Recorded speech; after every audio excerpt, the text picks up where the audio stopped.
Donald Trump a déclaré aux journalistes qu'il n'y aurait pas de frappe de Kiev sur Moscou. Il a rappelé que la Russie avait été accordée 50 jours pour négocier et résoudre la situation. Trump appelle à négocier avec Vladimir Poutine. Selon lui, si aucun accord n'est trouvé dans 50 jours, ce serait très regrettable. À la question de savoir si Zelensky devrait agir de manière plus agressive, Trump a répondu que les droits de douane et d'autres sanctions entreront en vigueur. Trump estime que 50 jours ne sont pas beaucoup et que les événements peuvent évoluer plus rapidement.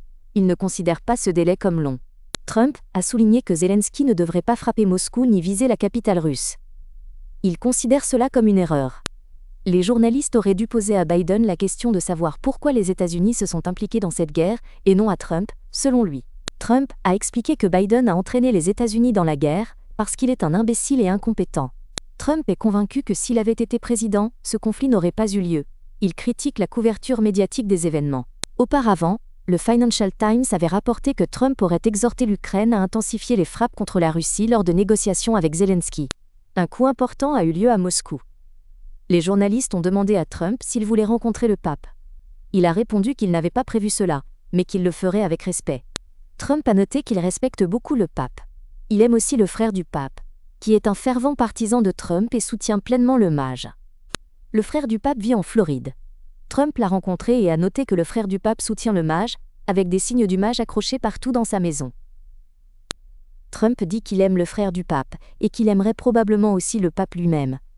Il demande ce que pense une autre personne dans la conversation. On discute de la déception concernant le président Poutine. Trump dit qu'il est encore très déçu par Poutine, et attend de voir ce qui va se passer ensuite. Au cours des 3 derniers mois, Trump a résolu de nombreux conflits, mais il n'a pas encore réussi à gérer la situation autour de Poutine. Il souligne que c'est la guerre de Biden, pas la sienne. Trump dit qu'il est ici pour essayer de sortir le pays de ce désordre et de rétablir la situation. Le secrétaire général de l'OTAN, Rutte, avec des sénateurs américains, a fait des déclarations importantes devant les médias. Ils ont averti que si Poutine ne prend pas les négociations de paix au sérieux, les alliés de la Russie, la Chine, l'Inde et le Brésil, risquent un coup dur. Trump a exprimé sa gratitude aux sénateurs pour leur leadership et l'organisation de la discussion au Sénat sur les questions de l'OTAN. Hier, un événement important a eu lieu. Les États-Unis vont désormais fournir massivement des armes à l'Ukraine, y compris la défense aérienne, des missiles et des munitions, payés par les pays européens. Le président Trump a déclaré que si la Russie ne commence pas des négociations de paix sérieuses dans les 50 jours, des sanctions secondaires seront imposées contre l'Inde, la Chine et le Brésil. Je recommande aux habitants de Pékin, Delhi et au président du Brésil de prêter attention à cet avertissement, car les sanctions pourraient avoir un impact sérieux sur ces pays. Veuillez appeler Vladimir Poutine et lui dire qu'il doit prendre les négociations de paix au sérieux, sinon cela affectera le Brésil, l'Inde et la Chine. C'était une déclaration intelligente et réfléchie du président Trump, et les livraisons d'armes sont également très importantes pour l'Ukraine à l'approche des négociations de paix. L'Europe trouvera les fonds nécessaires pour fournir à l'Ukraine tout ce dont elle a besoin, afin d'occuper la meilleure position lors des négociations de paix, dès qu'elles commenceront. Secrétaire général, le président a déclaré à plusieurs reprises que la guerre en Ukraine est la guerre de Biden et des démocrates. Quelle est votre opinion à ce sujet? La guerre n'est pas une affaire d'un des deux partis, mais la continuation de la politique de l'administration actuelle. C'est une question bien plus profonde qu'un simple différend politique, ou un conflit entre partis. Permettez-moi d'expliquer que la guerre a commencé lorsque Vladimir Poutine a menti en affirmant qu'il menait des exercices militaires à la frontière, puis a appelé cela une opération militaire spéciale. C'est un menteur et un assassin. Cette guerre n'est pas partisane.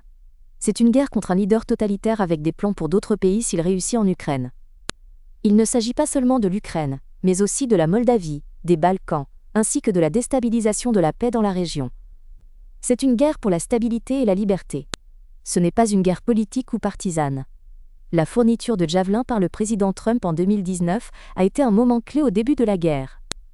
L'offensive à grande échelle a commencé en février 2022. Le dépassement de l'impasse avec Poutine a commencé par des appels téléphoniques du président américain. Seul le président américain pouvait faire ce pas. Je veux louer son leadership pour ses actions et décisions nécessaires pour l'étape suivante. Après le 6e appel téléphonique, il a conclu que les décisions d'hier étaient nécessaires pour avancer. J'apprécie aussi les actions du président. Question suivante. Monsieur le secrétaire général, pourriez-vous? Hier, une déclaration a été faite concernant les systèmes de défense aérienne Patriot et d'autres armements. Il est important de comprendre quels missiles et technologies sont impliqués et comment cela fonctionnera globalement. L'OTAN continue de travailler avec l'Ukraine et le commandant en chef pour développer des paquets d'aide les plus utiles, incluant la défense aérienne, les munitions et les missiles. Les États-Unis jouent un rôle clé dans ce processus, fournissant un soutien tout en préservant leurs propres stocks pour la sécurité nationale et l'aide à l'Ukraine. Cette coopération envoie un signal fort à Moscou et à Vladimir Poutine, appelant à une approche sérieuse des négociations de paix et à la fin des anciens différends contractuels. Le ministre allemand de la Défense Boris Pistorius et Pete Hegseth discutent des détails des livraisons. De nombreux systèmes Patriot ont déjà été envoyés en Ukraine. Il est actuellement envisagé de livrer directement les systèmes Patriot des États-Unis à l'Ukraine, ce qui constitue une des options pour la mise en œuvre du soutien actuel. Les Européens devaient recevoir un financement initial des pays européens pour l'Ukraine, puis le compenser via les États-Unis. La question est déjà réglée, et la structure est en place. L'infrastructure et la logistique pour ce processus existent déjà, car ce n'est pas un nouveau schéma. La principale nouveauté est la déclaration du président Trump sur la libération des réserves américaines. Le président Trump a déclaré que les États-Unis veulent ouvrir leurs réserves pour que les Européens paient, tandis que les États-Unis peuvent continuer à se défendre. C'est un changement important dans la politique. Andrius, monsieur le secrétaire général, que direz-vous aux sénateurs concernant le projet de loi bipartisan sur les sanctions contre la Russie? Est-ce toujours pertinent après la déclaration du président? Bien sûr, le projet de loi sur les sanctions reste en vigueur. La politique joue ici un rôle principal. Le président a soutenu cette loi par sa déclaration d'hier. Le président a dit: si vous, en tant que leader de la Chine, de l'Inde ou du Brésil, continuez à commercer avec la Russie, achetez du pétrole et du gaz, puis les revendez plus cher, préparez-vous à des sanctions. Si Moscou ne prend pas au sérieux les négociations de paix, les États-Unis imposeront des sanctions secondaires allant jusqu'à 100% contre ces pays. Beaucoup n'ont pas encore saisi la gravité de la situation, mais avec le temps cela deviendra clair. Ces mesures nécessitent du temps pour être comprises et acceptées. Il sera très utile que vous, représentants des médias, le communiquiez clairement. Les sénateurs en discuteront avec leurs collègues du Brésil, de l'Inde et de la Chine pour exercer une pression maximale sur la Russie. C'est une pression supplémentaire pour les livraisons d'armes à l'Ukraine. Le sénateur Chahine et d'autres ont un autre point important. Il faut faire avancer le projet de loi sur les sanctions GRMA de Blumenthal. Le projet de loi compte 85 co-auteurs des deux parties. Cela envoie un signal très fort. Nous devons être prêts si nous voulons vraiment donner 50 jours à la Russie. Bien que je ne soutienne pas le retard, car chaque jour de guerre de la Russie signifie la mort d'Ukrainiens, plus de chaos et l'observation du monde sur le dénouement du conflit. Une autre question. Je commence par remercier le président pour le réapprovisionnement des stocks d'armes. C'est une étape importante qui doit faire réfléchir Poutine. Mais ce délai de 50 jours m'inquiète. Poutine peut utiliser ce temps pour gagner la guerre, ou prendre des positions avantageuses pour les négociations de paix. Il peut tuer plus de gens et occuper des territoires comme base pour les négociations. Nous devons évaluer l'état actuel de l'Ukraine et dire. Et ensuite, dans les 50 prochains jours, vos réalisations ne seront pas prises en compte, et nous devons surveiller de près le comportement meurtrier du dictateur, surtout à la lumière des attaques nocturnes. Lorsqu'on approche des négociations de paix, si elles ont lieu dans 50 jours, il faut faire preuve de prudence et d'attention particulière à la situation. Dernière question au secrétaire honorable. Les missiles offensifs à longue portée sont-ils inclus dans la discussion, et combien en pensez-vous? Cette arme est à la fois défensive et offensive, et hier avec le président, nous n'avons pas discuté des détails, mais le Pentagone travaille actuellement dessus. Le commandant suprême en Europe, avec les Ukrainiens qui dirigent les batailles, travaille actuellement en détail sur cette question. Ce processus est en cours, et à ma connaissance, de nombreux sénateurs disent déjà que le compte à rebours a commencé hier, ce qui est important. Si Poutine ne commence pas à prendre au sérieux le délai de 50 jours, la pression sur les dirigeants russes augmentera, comme l'a indiqué le président Trump. C'est extrêmement significatif, et le processus ne prendra pas exactement 50 jours.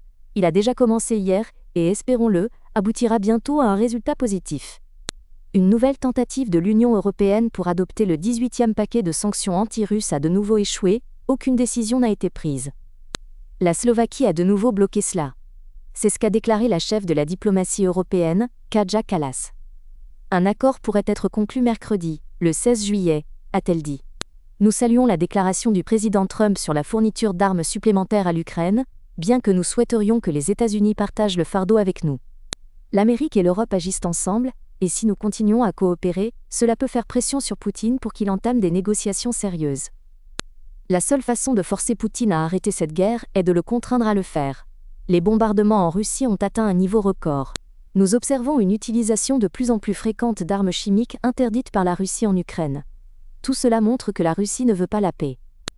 En réponse, l'UE est prête à approuver l'un des paquets de sanctions les plus stricts contre la Russie. Je suis vraiment désolé que nous n'ayons pas pu parvenir à un accord aujourd'hui. Je dois dire que nous étions très proches de convaincre la Slovaquie. La Commission a fait tout ce qu'on lui a demandé. Maintenant, la balle est dans le camp de la Slovaquie. Nous devons conclure cet accord. 2 mois se sont déjà écoulés. Le message que nous recevons de différentes parties du monde est clair. Il faut intensifier la pression sur la Russie. Nous devons agir. Mais en même temps, nous avons 27 démocraties différentes avec 27 opinions publiques et oppositions différentes. Donc, nous devons naviguer dans ce processus. Néanmoins, nous continuons à chercher une solution pour mettre fin au conflit et établir la paix. J'espère encore qu'une décision sera prise demain. Les opinions des États membres sur les actifs gelés sont très diverses. Nous avons convenu de discuter de ce sujet lors du sommet ministériel d'août. Kallas a appelé Trump à partager le fardeau de la vente d'armes à l'Ukraine.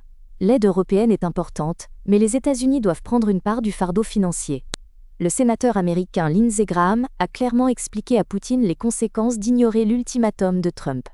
Ses paroles étaient extrêmement claires et sérieuses. La déclaration de Trump sur la fourniture d'armes fabriquées aux États-Unis à l'Ukraine via l'OTAN, payée par les Européens, a été approuvée par les Alliés. Trump a déclaré que si les combats ne cessent pas dans 50 jours, il imposera des tarifs allant jusqu'à 100% sur les pays achetant du pétrole russe bon marché. Ces tarifs frapperont les points les plus vulnérables de Poutine et de sa machine militaire de soutien. La question du 51e jour reste ouverte. Si j'étais un pays soutenant la machine militaire de Poutine avec du pétrole bon marché, je prendrais très au sérieux les paroles de Trump. N'oubliez pas de vous abonner à la chaîne un jour, de liker et d'activer la cloche pour ne pas manquer les nouvelles importantes. Nous sommes heureux de vous présenter nos nouvelles vidéos, que nous avons préparées avec beaucoup d'attention et l'envie de partager un contenu intéressant.